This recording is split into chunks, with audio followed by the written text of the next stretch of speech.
श्रोतावृन्द जय श्री कृष्ण प्रणाम।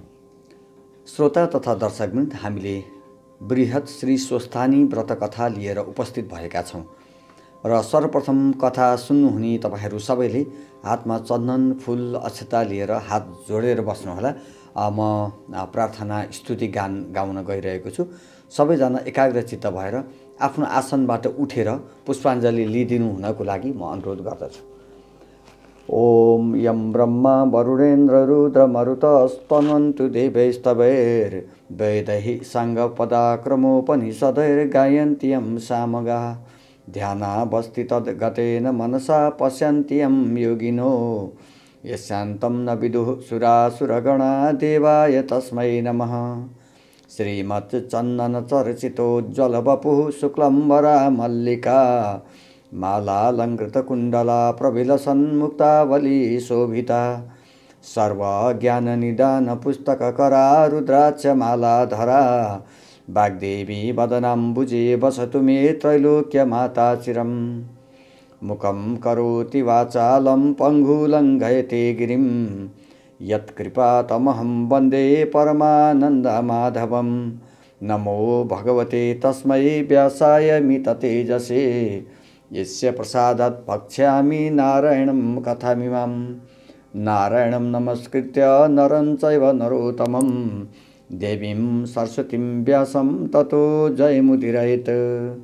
नारायणं नमस्कृत्य नरं चैव नरोत्तमं देवीं सरस्वतीं व्यासं ततो जयमुदीरयेत्। श्री स्वस्थानी जगदीश्वरे नमो नमः। ओम नमः शिवाय।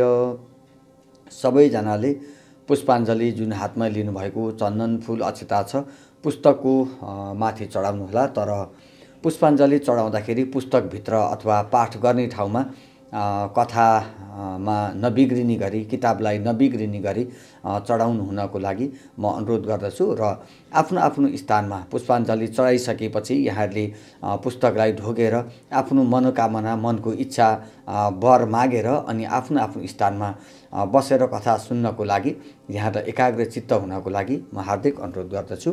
प्रणाम। अथः एकविंशोऽध्यायः गोमा विवाह उपाख्यान।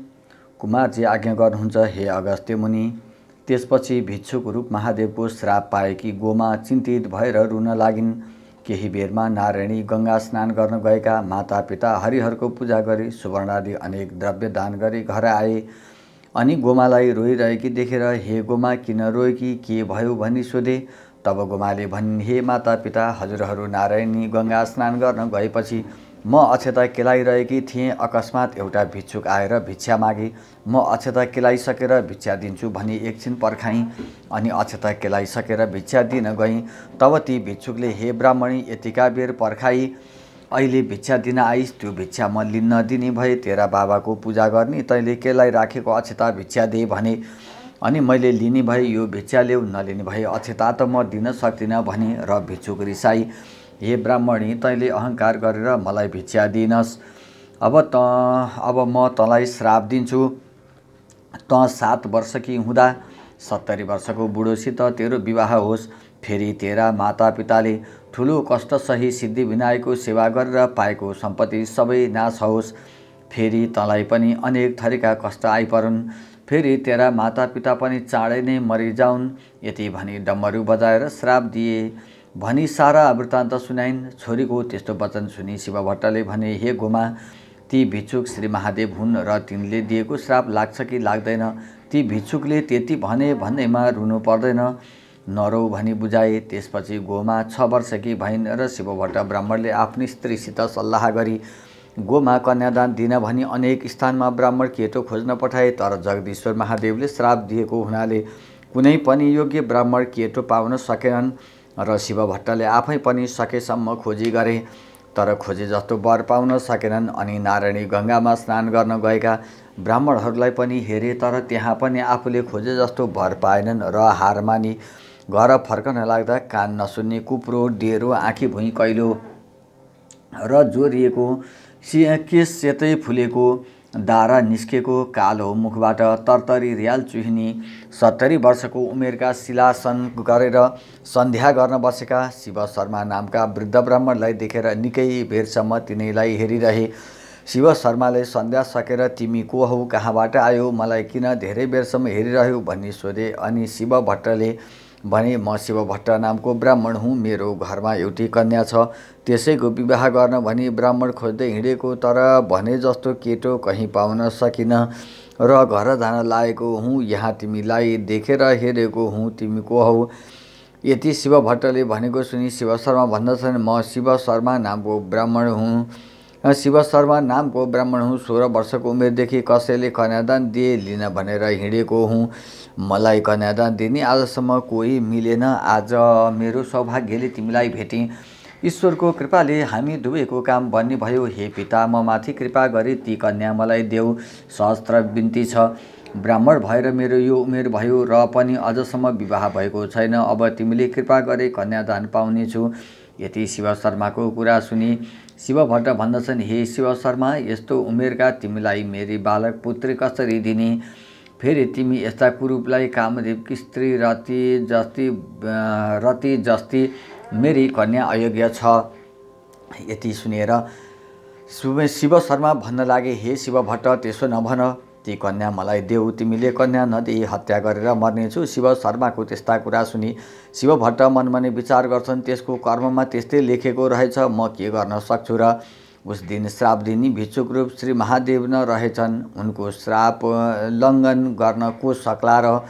इन्द्र जस्ताले सकेनन्, रावणले पनि सकेनथ्यो भने म जस्ताले कसरी सक्ने। यस्तो विचार गरी मनमा व्याकुल भए पनि ती शिव शर्मालाई साथै लिई घर गए। सती ब्राह्मणले शिव शर्मालाई साथमा लिएर आफ्ना स्वामी घर आएको देखेर प्रसन्न भई त्यो कसलाई डाकेर ल्याउनु भएको भनी सोधिन् र शिव भट्ट भन्दछन् हे सती, यी शिव शर्मा नामका ब्राह्मण हुन्। गोमा कन्यादान दिन घर खोज्दै हिँडेको कहीँ पाउन सकिन र घर आउन लाग्दा यी नारायणी गङ्गा किनारमा बसेर सन्ध्या गर्न लागेका रहेछन्। मलाई आएको देखेर सन्ध्या गरिसके तिमी को हौ, कहाँबाट आयौ भनी सोधे। मैले मेरो घरमा एउटी कन्या छ, कन्यादान दिन ब्राह्मण खोजी हिँडेको, कहीँ पाउन सकिन र घर जान लागेको हुँ भनी फेरि तिमी को हौ भनेर सोधे। र यिनले म पनि ब्राह्मण हुँ, 16 वर्षको उमेरदेखि कसैले दिए कन्यादान लिन भनी हिँडेको, मलाई कन्यादान दिने कोही पनि भएनन्। आज मेरो भाग्यले तिमीलाई भेटेँ।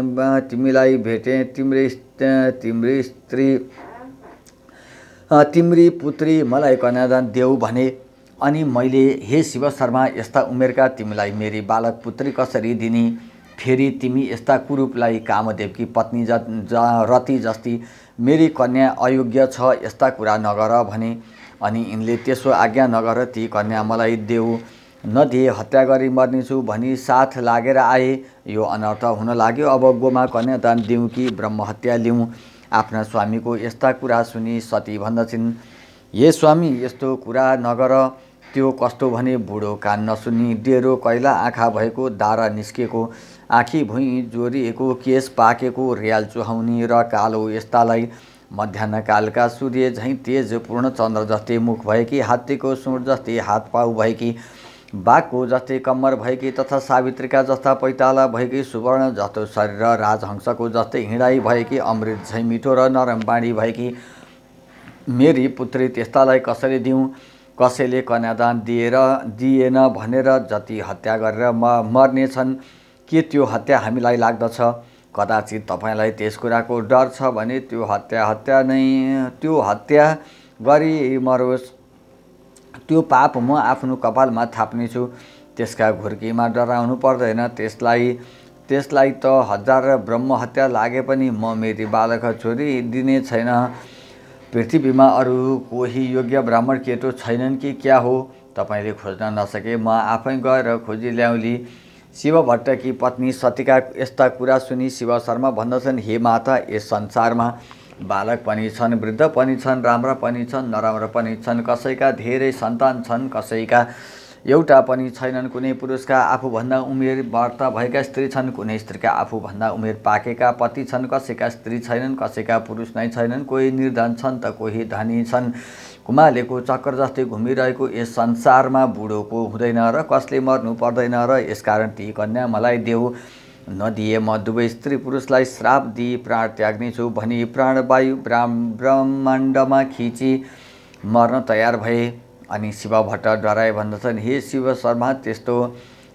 शर्मा त्यस्तो नगर, मेरी कन्या तिमीलाई नै दिन्छु भनी सम्झाइ बुझाइ गोडा धोएर माथि लगी बिछौनामा बसाले। तर सतीले भने मानेकी थिएनन्। तब शिव भट्ट सम्झाउन थाले, हे सती, उस दिन गोमालाई श्राप दिने भिक्षुक रूप श्री महादेव नै रहेछन्। अब 33 कोटी देवता हाम्रो सहाय भएर आए पनि त्यो श्राप टार्न सक्दैनन्। दैवले यस्तै पारेर ल्यायो। ढिपी नगर, गोमा यिनैलाई कन्यादान गरेर देऊ, सामग्री तयार पार भने। पतिको त्यस्ता कुरा सुनि सती मनमा चिन्ता र तर्क गर्न लागिन्। हरे, यो के आश्चर्य! बालक र बुढाको विवाह देख्नु पर्यो। निर्विवेकी विधाताले मेरी छोरीको भाग्यमा कस्तो लेखिदिएका रहेछन्। न्वारन गर्दा सबै ब्राह्मणहरूले यी बालिका भाग्यमानी हुनेछन् र सम्पूर्ण लोकले मान्नेछन् भनेका थिए, त्यो पनि मिथ्या भयो। हामीले सकेसम्म सबैको भलो नै गरेका छौँ। आज कुन पापले यस्तो भयो? मेरी पुत्रीलाई श्राप दिने श्री महादेव नै रहेछन्।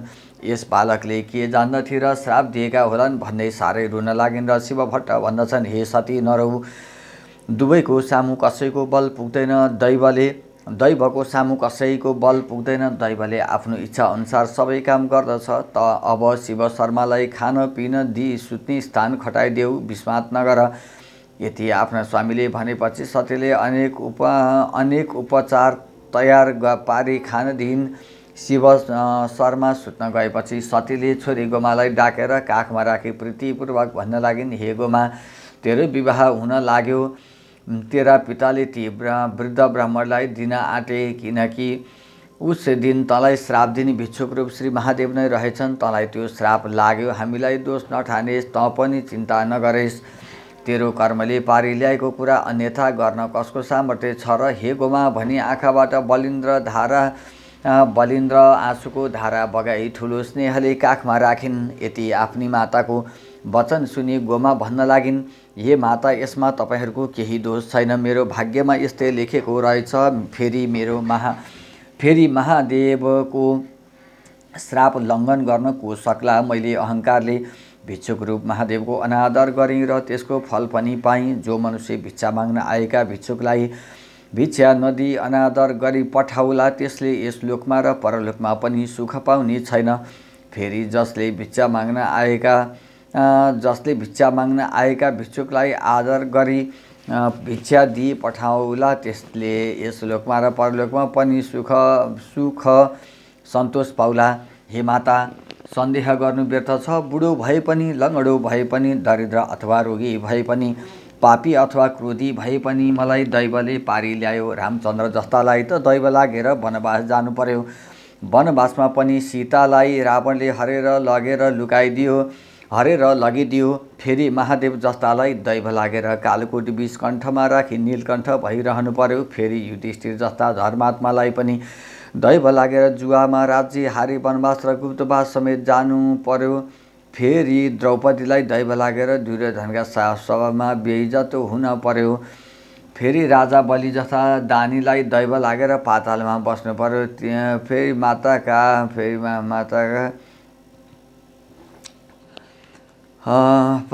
फेरि माता मायाका अधिपति श्रीकृष्ण जस्तालाई दैव लागेर आफ्नै अगाडि आफ्नो नाति अनिरुद्धलाई बाणासुरले नागपासले बाँधेको र 56 कोटी यदुवंशीहरू नाश भएको देख्नु पर्यो।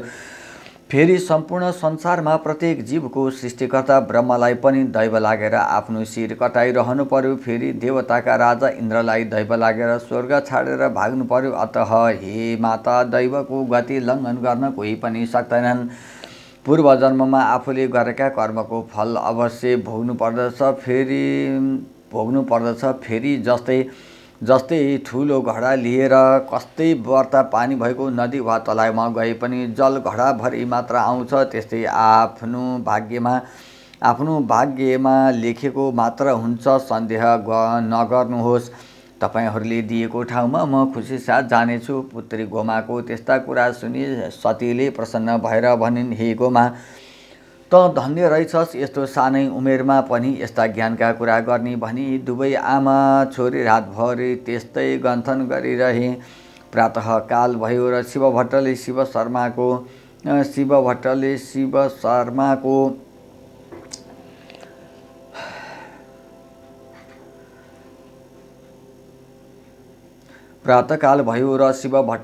शर्माको कपाल खौरन, नाउ डाकी, हात खुट्टाका नङ काट्न लगाई, मन परेको खान लाउन दी पाली राखी। शिव शर्मा पनि मन परेको खान लाउन पाई हृष्टपुष्ट भई मोटाए। त्यसपछि शिव भट्टले लग्न ठहराई कन्यादानको सामग्री तयार पारी अनेक मङ्गल यात्रा गरेर आफ्नो मर्यादा अनुसार गोमालाई हिरा मोती मणि माणिक्य आदि रत्न र वस्त्रालङ्कार पहिराई शिव शर्मा ब्राह्मणलाई गोमा कन्यादान दिए। गोमाले फुलको मालाले शिव शर्मालाई पहिराइन् र प्रणाम गरिन्। कन्यादान सकिएपछि अन्य ब्राह्मणहरूलाई श्रद्धासाथ भोजन दक्षिणा दिए र सबैजना आफ्ना घर गए। गोमाले आफ्ना स्वामी शिव शर्मालाई प्रीतिपूर्वक सेवा टहल गरेर राख्दै भइन्। फेरि कुमारजी आज्ञा गर्नुहुन्छ, हे अगस्त्य मुनि, यस्तै प्रकारले जब त्यहाँ बसेको निकै वर्ष बितिसक्यो, तब एक दिन शिव शर्माले आफू हृष्टपुष्ट भएको देखेर घर सम्झी अब यहाँ कति बस्ने, बरु घर जानु पर्यो भन्ने विचार गरी शिव भट्ट र सती कहाँ नगिचै गएर भने, हे माता पिता, तपाईँहरूको कृपाले कन्यादान पाई म कृतार्थ भएँ। म यहाँ आएको धेरै दिन भयो, घरमा हेरचाह गर्ने कोही छैन, आज्ञा दिए घर जाने थिएँ। ज्वाइँको यस्ता कुरा सुनि शिव भट्ट भन्दछन्, हे ज्वाइँ, यो पनि तिम्रै घर हो, हाम्रो पोको छ र हामी पनि तिम्रै हौँ, सम्पत्ति पनि तिम्रै हो, अतः जान्छु नभन। त्यति सुनेर शिव शर्मा भन्दछन्, हे पिता, एकपल्ट जान देऊ, नरोक, घरको हेरविचार गरेर बरु म छिट्टै आउनेछु। मेरो पनि को छ र माता पिता सबै तिमी, इष्टमित्र पनि तिमी, हित पनि तिमी, गुरु र देवता पनि तिमी, मन परेको खान लाउन दिई पाल्ने यस्ता तिमीहरूलाई छाडेर म कहाँ जान सक्दछु। यदि आफ्ना स्वामीले पितासित कुरा गरेको यति सुनि गोमा ब्राह्मणीले भनिन्, हे स्वामी, कहीँ पनि जाने मन नगर, तिमी जाने भए मलाई पनि साथै लैजाऊ, अन्यथा म जान दिने छैन, तिमी बिना म कसरी बस्न सक्नेछु। यति गोमाले भनेको सुनि शिव शर्मा भन्दछन्, हे स्त्री, तिम्रो बाल अवस्था छ, मसित जान सक्ने छैनौ, किनभने हाम्रो घर धेरै टाढा छ, पहाड चढ्नुपर्छ र अनेक दिन वनमा बास बस्नुपर्छ। फेरि वनमा अनेक जन्तुको डर हुन्छ। तिमी आफ्नो इच्छामा बसेकी, घरबाट कहिले ननिस्केकी, शीत ताप भोक प्यासले कष्ट पाउली। फेरि मेरो वृद्ध अवस्था छ, बाटोमा कसैले दगा गरी तिमीलाई हरण गरेर लैजाला, यसकारण तिमी यहीँ बस, म घर गई खबर बुझेर छिट्टै फर्कनेछु। 2 महिना जतिमा आइपुग्नेछु। 2 महिना भनेको कति हो र? यति आफ्ना स्वामी शिव शर्माले भनेको सुनि गोमा ब्राह्मणी भन्दछिन्, हे स्वामी, तिमी 2 महिना भन्दछौ, म त तिमी नभई 2 घडी पनि बस्न सक्दिन। फेरि शीत ताप भोकले कष्ट पाउली, पर्वत चढ्नु पर्दछ, वनमा बास बस्नु पर्दछ, नाना जन्तुको डर हुन्छ पनि भन्यौ। तिमीले दुःख पाए म पनि दुःख पाउनेछु, जुन गति तिम्रो उही गति मेरो, कस्तै भए पनि तिमीलाई पठाएर म यहाँ बस्न तयार छैन। यदि मलाई छोडेर गयो भने म हत्या गरी मर्नेछु। यति गोमाले भनेको सुनि शिव शर्माले, उसो भए तिम्रा माता पितासित बिदा भएर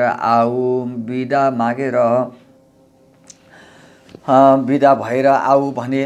अनि गोमाले माता पिता कहाँ गएर भनिन्, हे माता पिता, म पनि मेरा स्वामीसित जान्छु, बिदा दिनुहोस्। छोरीको त्यस्तो वचन सुनि शिव भट्ट सतीले भने, हे पुत्री, जान्छु नभन, किनभने हाम्रो वृद्ध अवस्था भयो। छोरो भने पनि छोरी भने पनि तै एउटै होस्, त पनि नभए हामीलाई औँसीको रात जस्तै हुनेछ। राम र सीता नहुँदा राजा दशरथको प्राण गए जस्तै हाम्रो पनि हुनेछ। अतः हाम्रो सेवा र सम्पत्तिको सुरक्षा गरेर यहीँ बस। तिम्रा स्वामीलाई जान देऊ, ऊ पनि 2 महिनामा आउँछु भन्दैछन्। यति मातापिताको वचन सुनि गोमा ब्राह्मणी भन्दछिन्, हे मातापिता, नारी जातिको निम्ति सम्पूर्ण तीर्थ व्रत दान धर्म त्यसका पुरुष नै हुन्छन्। सम्पूर्ण शास्त्र पुराण तपाईहरूले हेर्नुभएकै छ। सम्पूर्ण शास्त्र पुराण तपाईहरूले हेर्नुभएकै छ। म के भनौँ, पुरुष भएसम्म नारीले कुनै तीर्थ व्रत दान धर्म गर्नु पर्दैन। नारीले आफ्नो पुरुषलाई रिसाएर हेरे देरी हुन्छ, पतिव्रता पतिसित द्रोह गरे गोही हुन्छ, पुरुषको वचन नमाने पापिनी हुन्छ, लोग्नेदेखि लुकाएर खाए कुकुर्नी हुन्छ। यसै कारण मलाई नरोकी साथै जाने बिदा दिनुहोस्। विशेष मेरो पुरुषत्व बन्द भइहाल्छ। पुरुष भएर नारीले कुनै तीर्थ व्रत दान धर्म गर्नु पर्दैन। नारी जातिको निम्ति सम्पूर्ण तीर्थ व्रत दान धर्म त्यसका पुरुष नै हुन्छन्। सम्पूर्ण शास्त्र पुराण तपाईहरूले हेर्नुभएकै छ। म के भनौँ, पुरुष भएसम्म नारीले कुनै तीर्थ व्रत दान धर्म गर्नु पर्दैन। नारीले आफ्नो पुरुषलाई रिसाएर हेरे देरी हुन्छ, पतिसित द्रोह गरे गोही हुन्छ, पुरुषको वचन नमानी पापिनी हुन्छ, लोग्नेदेखि लुकाएर खाए कुकुर्नी हुन्छ। यसै कारण मलाई नरोकी साथै जानी बिदा दिनुहोस्। विशेष मेरा पुरुष वृद्ध छन्, बाटोमा म नभए तिनको रक्षा कसले गर्ला। फेरि संसारमा कसैका पनि बढेका छोरी माइत बस्दैनन्, बरु फेरि चाँडै आउनेछु। यति गोमाले भनेपछि शिव भट्ट र सतीले भने, हे गोमा, त्यसो भए हामी के भनौँ, जा भनी आँखाबाट आँसु बगाई नाना वस्त्र अलङ्कार पहिराई प्रशस्त सम्पत्ति समेत दिई डोलीमा बसाली नगरको बाहिरसम्म पुर्याउन गए। बाटोमा राम्ररी लैजानु भनी डोलेहरूलाई हराएर शिव भट्टले गोमासित भने, हामीलाई नबिर्सी चाँडै आउनु। गोमाका साथीहरूले पनि त्यसै भने, अनि गोमा डोलीबाट ओर्ली बाबा महतारीलाई प्रणाम गरी सबै साथीहरूलाई पनि बस है भनेर सबैसित बिदा भई फेरि डोली चढेर त्यहाँबाट हिँड्दै भइन्। इति श्री स्कन्द पुराणे केदार खण्डे माघ महात्म्ये कुमार अगस्त्य संवादे श्री स्वस्तानी परमेश्वर्यां व्रतकथायां गोमा विवाह वर्णनम नाम 21 ओम श्री स्वस्तानी जगदीश्वरे नमो नमः। ओम श्री स्वस्तानी देव्यै नमः। ओम नमः शिवाय। जय श्री कृष्ण। प्रणाम।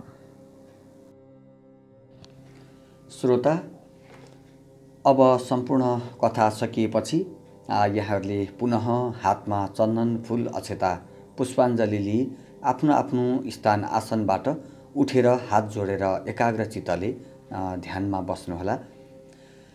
हरि ओम। उपनयतु मङ्गलं वः सकल जगन्मङ्गलालयः श्रीमान् दिनकर किरण निबोधित नवनलिन दल निवेक्षणः कृष्णः काले वर्षतु पर्जन्यः पृथिवी सस्यशालिनी देशोऽयं चोभरहितो ब्रह्मणः सन्तु निर्भयाः अपुत्रः पुत्रिणः सन्तु पुत्रिणः सन्तु पौत्रिणः निर्धनः सदनः सन्तु जीवन्तु शरदं शतम्। तत्रैव गंगा यमुना च तत्र गोदावरी सिन्धु सरस्वती च तीर्थानि सर्वाणि वसन्ति तत्र यत्र चितोदार कथा प्रसंगः। या कुन्देन दुतुषारहार धवला या शुभ्रवस्त्रावृता या वीणा वरदण्डमण्डितकरा या श्वेतपद्मासना या ब्रह्माच्युत शङ्कर प्रभृतिभिर्देवैः सदा वन्दिता सा मां पातु सरस्वती भगवती निःशेषजाड्यापः। कायेन वाचा मनसेन्द्रियर्वा बुद्ध्यात्मना वा प्रकृतिस्वभावात् करोमि यद्यत् सकलं परस्मै नारायणायेति समर्पयेतत्। करोमि यद्यत् सकलं परस्मै नारायणायेति समर्पयेतत्। श्री स्वस्तानी जगदीश्वरे नमो नमः। ओम श्री स्वस्तानी देव्यार्पणमस्तु। जय श्री हरि। प्रणाम।